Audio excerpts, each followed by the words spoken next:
today we're doing some experiments with this marble spray. We're going to do two versions. We're going to try it with resin and we're going to try it with Resincrete and see how they work out. Let's go. So I'm using this cocktail chain mold from Crazy Molds. I'm going to link everything in the description below along with the discount code. So I've mixed up some of my resin, and this is Jade Official's resin, and I'm going to make some gold. So I've taken this gold paste, I think it's Rich Gold by Just Resin, and I'm going to mix that through for this absolutely gorgeous, yummy gold. Look at that molten gold. So now my plan for this is to go around the edge of the mold. So I'm just going to pinch my little cup and move it along the edge.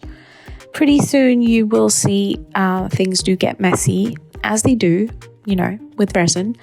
But it's not an issue. I'm just going to come back and clean up the mess and whatever there's excess resin with a little paper towel. I'm going to leave this resin to cure and we will move on to the marbling.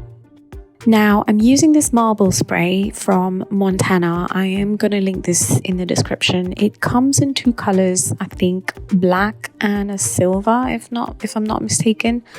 And the trick with this is you have to spray this in bursts and you have to spray it from a height.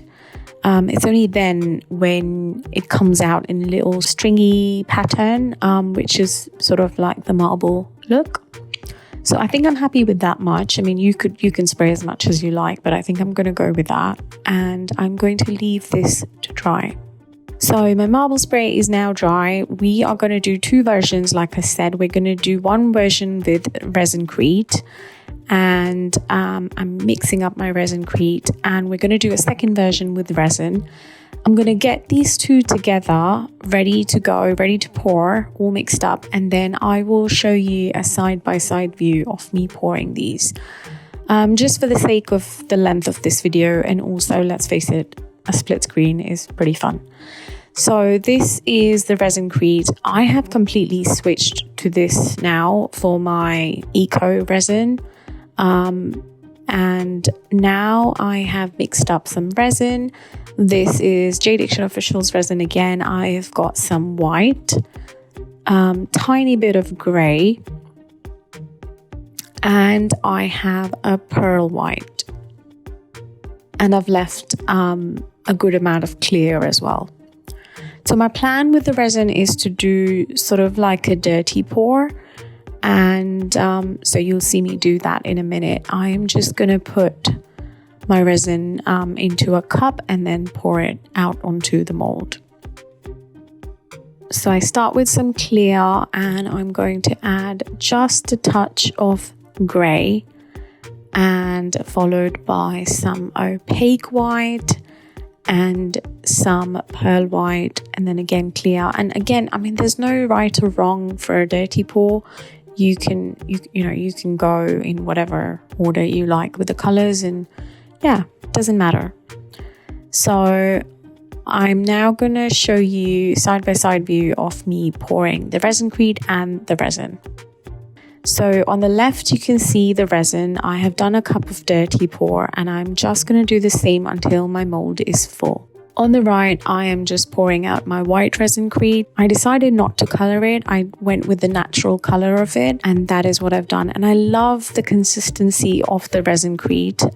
Other products that I've worked with previously have been quite thick, and sometimes they don't get into the nooks and crannies, but this is really good. The next day. Right, okay, so these have cured. Obviously, the Resincrete cured in half an hour. And it's the next day for the resin on the left, and I'm just unmolding these.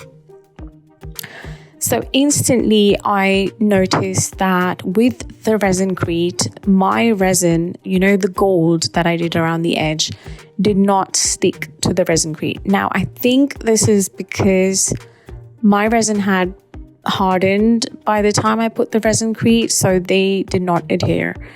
And even the black with the marble spray, there's not much of it that's transferred. But it's got this really cool effect.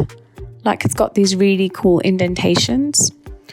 So in order to get that border back, I have just hand painted some Montana gold along the edge of the Resincrete.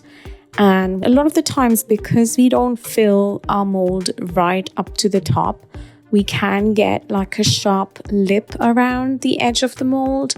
So what I like to do is use this deburring tool to just go around it and smoothen it out. So I'm doing that, and I've used it a ton of times with resin, as you can see on the left, but I decided to use the same for the Resincrete and see if it works. And it does. So it will scrape off that tiny amount, which is the sort of the sharp lip, and it will give you a nice smooth edge. Once again, I will link all of this in the description box below.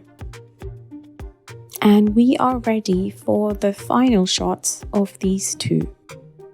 So this is how you would use this tray. You can have your glass in there, and you can have your little canopies or bites on the tray, and while you stand and talk, and you know, they're brilliant. Which one do you like better? The Resincrete version or the resin version? Do let me know in the comments. Until next time, bye.